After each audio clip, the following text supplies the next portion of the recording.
আর যদি কোনো বিধর্মী কাফের মুশরিক বেঈমান মুসলমানদেরকে অন্যায়ভাবে হত্যা করতে চায়, এখানে যদি আমি মুসলমান চুপ থাকি, এখানে আমি মুসলমান হিসেবে যদি চুপ থাকি, তাহলে ওই কাফের মুশরিক বেঈমানদের সাহসটা আরও বাড়াই দেওয়া হবে।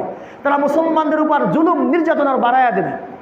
এজন্য এখানে সাধ্য অনুযায়ী প্রতিবাদ করা মুসলমানের দায়িত্ব। যদি মুসলমান নিরপরাধ হয়, মাজলুম হয়, তাহলে আমি মুসলমান, আমি মাজলুম, কোনো কাফের মুশরিক বেঈমান সে যদি আমাকে অন্যায়ভাবে হত্যা করতে চায়, সেক্ষেত্রে আমার দায়িত্ব হলো সাধ্য অনুযায়ী প্রতিবাদ করা। কি করা? এখানে চুপ করে থাকা এটা ঈমান না, এখানে প্রতিবাদ করা, তাদেরকে প্রতিহত করা, এটা হলো ঈমানের দায়িত্ব, এটা হলো ঈমানি দায়িত্ব। কথা বুঝে আসছে? কথা বুঝে আসছে? যদি আমি নিরপরাধ হয় মুসলমান। এই যে এখন আমাদের পাশে যে নির্বাচন হয়েছে কলকাতার মধ্যে, ওয়েস্ট বেঙ্গলের মধ্যে যে নির্বাচন হয়েছে, আপনারা দেখেন সোশ্যাল মিডিয়ার মধ্যে নির্বাচন ফলাফল ঘোষণার আগেই মুসলমান ঘরবাড়ি পোড়ানো শুরু হয়ে গেছে। এবং এই ঘোষণাও করতেছে কোনো মসজিদ থাকবে না, সব মরে মরে মন্দির হবে, মসজিদ ভেঙে ফেলা হবে, এই ঘোষণা দিতেছে। কারণ সাধারণ পাবলিক দিতেছে, কোনো নেতাই দিতেছে।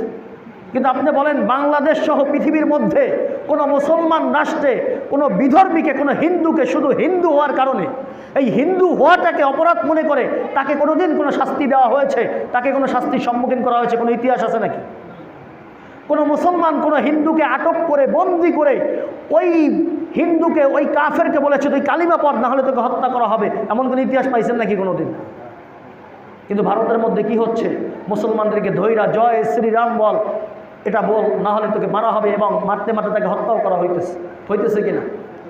এটা এখন মনে করতেছি ইন্ডিয়ায় হয় আমাদের কি, ভারতে হচ্ছে আমাদের কি, ওয়েস্ট বেঙ্গলে হয় আমাদের কি, ইউপিতে হইতেছে আমাদের কি? আমাদের কিছুই না। এরপরেই তো আমরা আসি, যখন ওয়েস্ট বেঙ্গল হবে এরপরে আপনার বাংলাদেশে ঢুকতে আর সময় কতটুকু লাগবে? কত সময় লাগবে? এই জন্য যদি কোনো কাফের মুশরিক বেঈমান মুসলমানদেরকে অন্যায়ভাবে হত্যা করতে চায়, জুলুম করতে চায়, সেক্ষেত্রে মুসলমানের দায়িত্ব হলো সাধ্য অনুযায়ী তার প্রতিবাদ করা। এখানে চুপ থাকাটা এটা কোনো ঈমানের পরিচয় না। এটা কি না?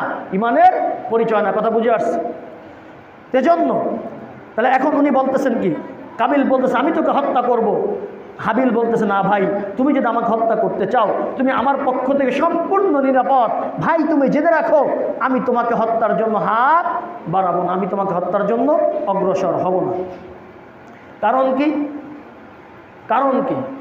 আমি যে তুমি আমাকে হত্যা করবে, আমি এর প্রতিবাদ করব না, তোমাকে হত্যার জন্য হাত বাড়াবো না। কারণ ইন্নী আখাফুল্লাহ রব্বাল আলামিন, তুমি জেনে রাখো ভাই, কারণ ইন্নী নিশ্চয়ই আমি আখাফুল্লাহ আল্লাহকে ভয় করি, যে আল্লাহ রব্বাল আলামিন সমগ্র বিশ্বের প্রতিপালক যিনি। সুবহানাল্লাহ।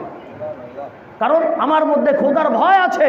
আমি জানি মুসলমানকে হত্যা করতে পারে না, মুসলমানকে হত্যা করা যায় না, এটা গুরুতর একটা অপরাধ, একটা বড় কবিরা গুনাহ, যেই কবিরা গুনার ক্ষমা নাই। আমি যেহেতু আল্লাহকে ভয় করি, আমার মধ্যে খোদার ভয় আছে, আমার মধ্যে খোদাভীতি আছে, ভাই তুমি জেনে রাখো আমি তোমাকে হত্যা করব না। তো এক্ষেত্রে যদি কখনো বিপদ আপদ আসলে সেক্ষেত্রে উচিত হলো আমাদের ধৈর্য ধারণ করা। কি করা? ধৈর্য ধারণ করা। ধৈর্য ধারণের মাধ্যমে যদি সমাধান সম্ভব হয়, সেই সমাধানে যাওয়ার চেষ্টা করা। বাকি ধৈর্য ধারণ করতে পারবে কে? যার মধ্যে সর্বক্ষণিক আল্লাহর ভয় থাকবে। সব সময় যার মধ্যে আল্লাহর ভয় থাকে, ওই ব্যক্তির পক্ষে বিপদ আপদে ধৈর্য ধারণ করা সম্ভব। এখন হাবিল বলতেছে ভাই তুমি যদি আমার দিকে হত্যার হাত বাড়াও, আমি তোমাকে হত্যা করব না, কারণ আমি আল্লাহকে ভয় করি, আমি আল্লাহকে ভয় করি। বাকি তুমি যে আমাকে হত্যা করতে চাইতেছো, তুমি যে আমাকে হত্যা করবা, তোমার এই হত্যাটা একটা অন্যায় কাজ। আমি কোনো অপরাধী না, আমি এমন কোনো অপরাধ করি নাই যেই অপরাধের কারণে আমি হত্যার উপযুক্ত হয়েছি। তুমি আমাকে হত্যা করতে পারবা? আমি হত্যা করার মতো অপরাধ এমন কিছু আমি করি নাই। এখন তুমি যদি আমাকে হত্যা করো তাহলে কি হবে? তুমি যদি আমাকে হত্যা করো, এটা তোমার অন্যায়ভাবে একটা কাজ হবে, অন্যায়ভাবে হত্যা করা হবে। এটা যদি তুমি করো তাহলে ইন্নী উরিদু আন তাবুআ বিইসমি ওয়া ইসমিকা ফাতাকুনা মিন আসহাবিন নার। নাউযুবিল্লাহ। ও ভাই তুমি জেনে রাখো, তুমি আমার ভাই, আমি কোরবানি পেশ করেছি, আমি আল্লাহর পক্ষে ছিলাম, আল্লাহর বিধানের পক্ষে ছিলাম, আল্লাহ যেই নির্দেশ করেছেন তার নির্দেশ পালনই আমি করেছি, এজন্য আল্লাহ আমার কোরবানি কবুল করেছে। তুমি ছিলে অন্যায় পথে, তুমি রবের হুকুমের বিরুদ্ধে ছিলে, আল্লাহ পাক রব্বুল আলামিন যেই নির্দেশ দিয়েছে তুমি এই নির্দেশের বিরুদ্ধে ছিলে, যার কারণে আল্লাহ তোমার কোরবানি কবুল করেন নাই।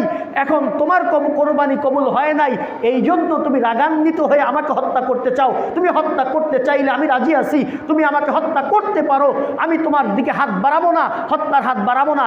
বাকি তুমি জেনে রাখো আমি আল্লাহকে ভয় করি, আর তুমি যদি আমাকে হত্যা করো এই হত্যাটা হবে অন্যায়। এই অন্যায় কাজ যদি তুমি করো তাহলে আমার এই হত্যার অপরাধ যেটা আছে, আমাকে যে হত্যা করবা এই অপরাধে তুমি অপরাধী হবা, আর তুমি যে আল্লাহর হুকুম মানলা না এই অপরাধেও তুমি অপরাধী। এই দুই অপরাধে অপরাধী হইয়া তুমি জাহান্নামী হয়ে যাবা। নাউজুবিল্লাহ। কি হয়ে যাবা? আমাকে হত্যা করে তুমি কোনো পুণ্যের কাজ করতে সেটা মনে করো না। যেহেতু আমি হকের উপরে আছি, কে বলতেছে? হাবিল বলতেছে, ছোট ছেলে বলতেছে আমি হকের উপরে আছি, তুমি যদি আমাকে হত্যা করো তাহলে আমার হত্যার অপরাধে তুমি অপরাধী হবা। আর তুমি যে রবের হুকুম অমান্য করলা, রবের হুকুম মানতেছো না, এই যে বিভিন্ন অপরাধে অপরাধী, এই দুই অপরাধে অপরাধী হইয়া তুমি জাহান্নামী হয়ে যাবা। কি হয়ে যাবা? ফাতাকুনা মিন আসহাবিন নার। আর ওয়াযালিকা জাযাউয যালিমিন। আর এই জাহান্নামে যাওয়া, জাহান্নামী হওয়া, এটা হলো জালেমদের পরিণাম। কাদের? যারা জুলুম করে, যারা জালেম, তাদের পরিণাম হলো তারা জাহান্নামী হবে। কি হবে?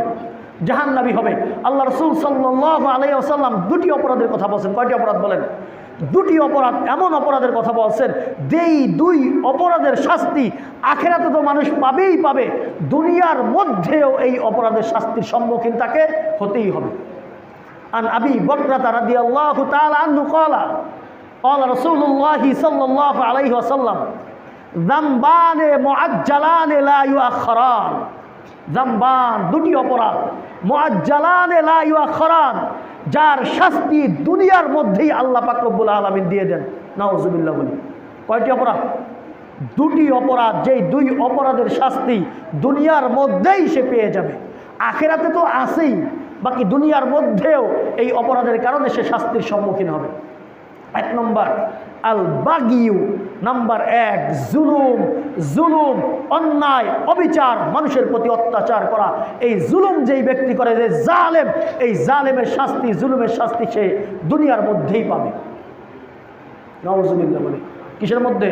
দুনিয়ার মধ্যে। অন্যায় অবিচার যারা করে, আমি ক্ষমতা পেয়েছি, আমার সুযোগ আছে ইনসাফ করার, কিন্তু আমি ইনসাফ করলাম না, আমার প্রিয়জন আত্মীয় স্বজনের পক্ষপাতিত্ব করে আমি অন্যায়কে প্রশ্রয় দিলাম, আমি মানুষের প্রতি জুলুম করতেছি, আল্লাহ রসুল বলছেন এই শাস্তি সে দুনিয়ার মধ্যে পাবে। আল্লাহ কোরআনের মধ্যে বলছেন ওয়ালা তাহসাবান্নাল্লাহা গাফিলান আম্মা ইয়ামালুয যালিমুন। ও আমার দুনিয়াবাসী, তোমরা খেয়াল রেখো, মনে রেখো, লা তাহসাবান্নাল্লাহ, তোমরা কিছুতেই আল্লাহর ব্যাপারে ধারণা করো না, গাফিলান আম্মা ইয়ামালুয যালিমুন, জালেমরা যেই কাজ করে, জালেম যেই জুলুম করে, জালেম মানুষের উপর যেই অত্যাচার করতেছে, এটা আল্লাহ দেখেন না, এই ধারণা কখনো মনের মধ্যে করো না।